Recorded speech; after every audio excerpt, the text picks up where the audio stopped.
Good morning, bad morning, whatever you're having. My name is Lou. I've got 99 problems, and a Minecraft movie most certainly is one. I can barely fathom this one, guys.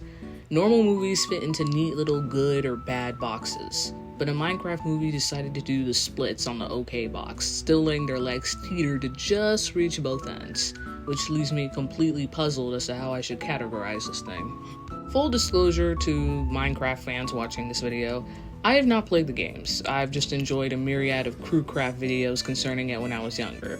I was one of those kids who hated everything popular, and that included the block game everyone was obsessed with. I was also one of those kids who was dirt poor. As such, I was more of a Sims 4 kind of person, simply because I could mooch off my friend's Origin account.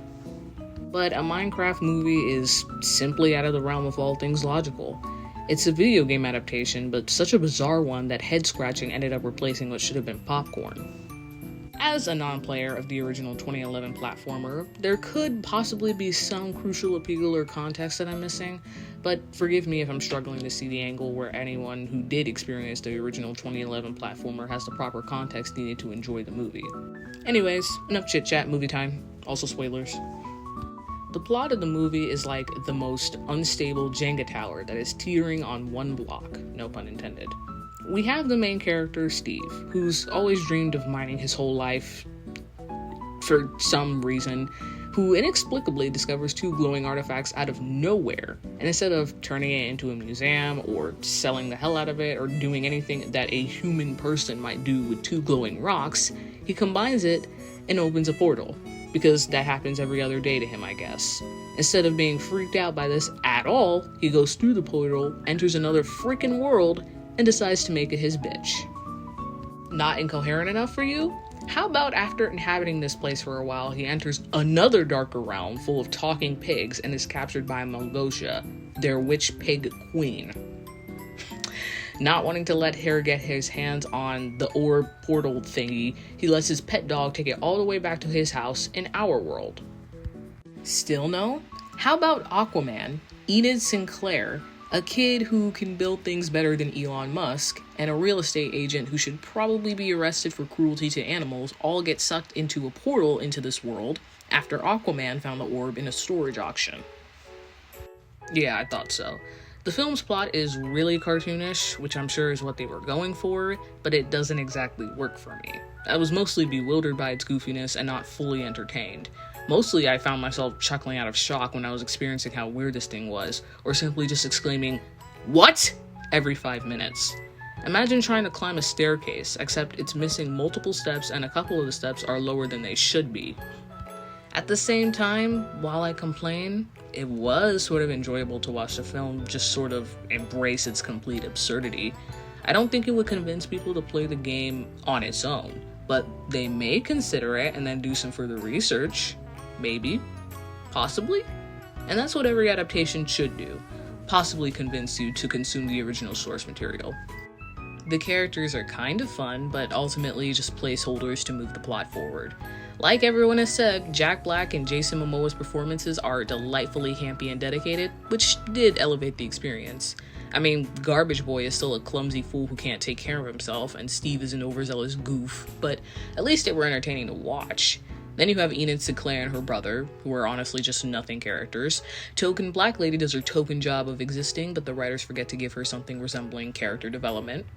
The film will try to convince you that these are characters we should be emotionally invested in, but I didn't buy it. I didn't even pick it off the rack.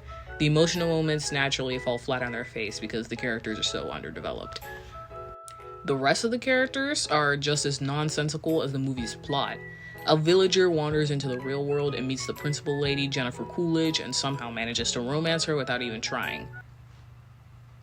What?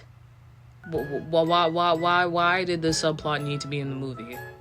Was this necessary?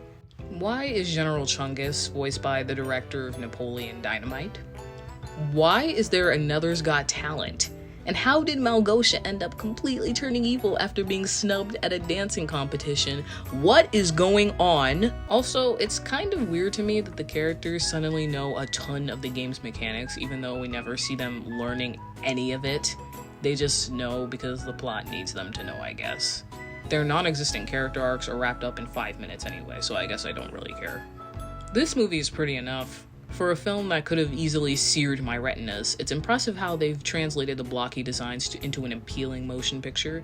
Do I think the film should have just been set in the overworld with animated characters? Yes, but I'm not gonna knock the film for the things it did right. The Easter eggs, even as a non-player, were much appreciated. Even though it's surface level, the filmmakers do seem to have love for the games that they're adapting. And back in the day, before we got Arcane or Sonic the Hedgehog or Fallout, that kind of care for a video game adaptation was pretty rare. So it is nice that I didn't feel like I was being punished for watching it. Most of the time. In my opinion though, the visuals clash pretty badly with the human characters. It would have been so easy for these guys to just suck it down and do an animated adaptation, but instead you have Jack Black running across the scene wearing diamond armor. Just a letdown that didn't need to exist since you already spent $150 million on this film.